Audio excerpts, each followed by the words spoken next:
بسم اللہ الرحمن الرحیم۔ السلام علیکم۔ پنجاب پارلیمنٹ نے اراکین اسمبلی کی تنخواہوں میں اضافے کا بل 800% کے ساتھ پاس کیا۔ اپنے حق میں کثرت رائے کے ساتھ اپنے لیے جو بل منظور کیا اس میں تنخواہوں میں اضافہ 800% ہے۔ آپ امیجن کر سکتے ہیں کتنے ممبر آف پارلیمنٹیرین پنجاب کے ہیں۔ پھر اس کے ساتھ سندھ اسمبلی بھی پاس کرے گی، خیبر پختونخوا اسمبلی بھی اس بل کو پاس کرے گی، پھر فیڈرل بھی بل کو پاس کرے گی کہ ہمارا گزارا نہیں ہو رہا اور ہمیں بھی 800% اضافے کے ساتھ تنخواہیں دی جائیں۔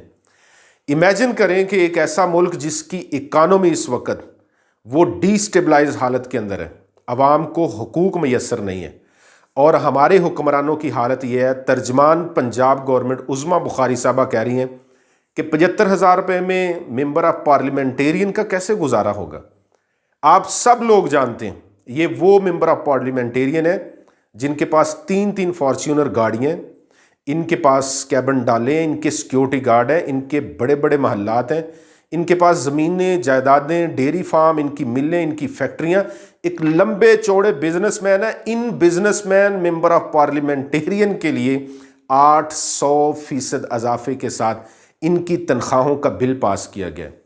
تو میں ان حالات کے اندر حکومت پنجاب سے، حکومت پاکستان سے یہ میں درخواست رکھنا چاہتا ہوں کہ آپ عوام کے جذبات کے ساتھ نہ کھیلیے، تاریخ سے سبق لیجئے۔ ملکوں کے حالات آپ کے سامنے ہیں، یہ ساری تاریخ کہیں پھر پاکستان کے اندر نہ دہرائی جائے۔ آپ عین اس وقت جب عوام کو، مزدور کو، فیکٹری کے ملازم کو حقوق نہیں مل رہے، ان کی تنخواہ میں ان کا گزارا نہیں ہو رہا، آپ ان حالات میں اپنی 800% تنخواہ میں اضافہ کر رہے ہیں۔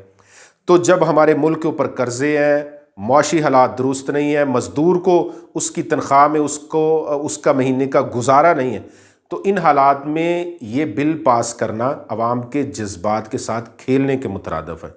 تو اپنے ملک کے حالات کو جانتے ہوئے پالیسی بنائیں، اور یہ بل جو آپ نے منظور کیا ہے، عوام کی ترجمانی کرتے ہوئے میں یہ کہتا ہوں کہ آپ اس بل کو واپس کریں اور اس ملک کی حالت کے اوپر آپ ترس کھائیں۔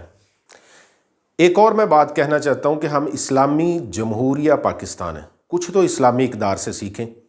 خلفائے راشدین کے دور میں بیت المال، اس کے مال کو کس قدر دیانتداری کے ساتھ تقسیم کیا جاتا تھا اور حکمران اپنی ذات کے اوپر کس قدر تھوڑا استعمال کرتے تھے۔ عمر بن عبدالعزیز رحمہ اللہ جب ان کے ساتھ کوئی شخص بیت المال کے دفتر کے اندر بیٹھے ہوئے کوئی ذاتی گفتگو کرنے کے لیے آ جاتا ہے تو وہ اس دیے کو بجا دیتے کہ یہ بیت المال عوام کا مال ہے، میں اس مال سے دیا جلا کے اپنی ذاتی گفتگو بھی نہیں کرنا چاہتا۔ وہ اس قدر حساس تھے۔ حضرت ابوبکر صدیق رضی اللہ عنہ وہ وظیفہ صرف اتنا ہی اپنے لیے گھر میں لے کے آتے جتنی ان کو ضرورت تھی۔ تو اس انداز کے ساتھ انہوں نے عوام سے محبت پالی، ان کے حقوق پورے کیے۔ حضرت عمر رضی اللہ عنہ راتوں کو گشت کرتے تھے کہ میری یہ عوام، ان کے حقوق، ان کے مسائل کیا ہیں، اور رات وہ چلتے تھے کہ میں ان کے حقوق پورے کروں۔ تو آج ہمارے حکمران اس حساسیت کو بھول گئے، اسلامی جمہوریہ پاکستان کی اسلامی اقدار کو بھول گئے۔ تو جیسے بھی ہے، کسی بھی طرح کے حالات میں اس طرح کا غیر منصفانہ نظام اور قومی خزانے کی اس طرح کی تقسیم اور عالمی سودی نظام کے اندر جکڑے ہوئے ہمارے معاشی نظام، ہم کبھی بھی اس ملک کو درست سمت کے اندر نہیں لے کر جا سکتے۔ پالیسی بنائیں اور طے کریں کہ ہم نے ملک کیسے چلانا، اپنی عوام کی تربیت کریں، عوام کے حقوق ادا کریں، عوام اور حکمران ان دونوں میں محبت کا ایک پل بنے، پھر کہیں جا کر یہ ملک سدھرے گا اور اس کو ترقی ملے گی۔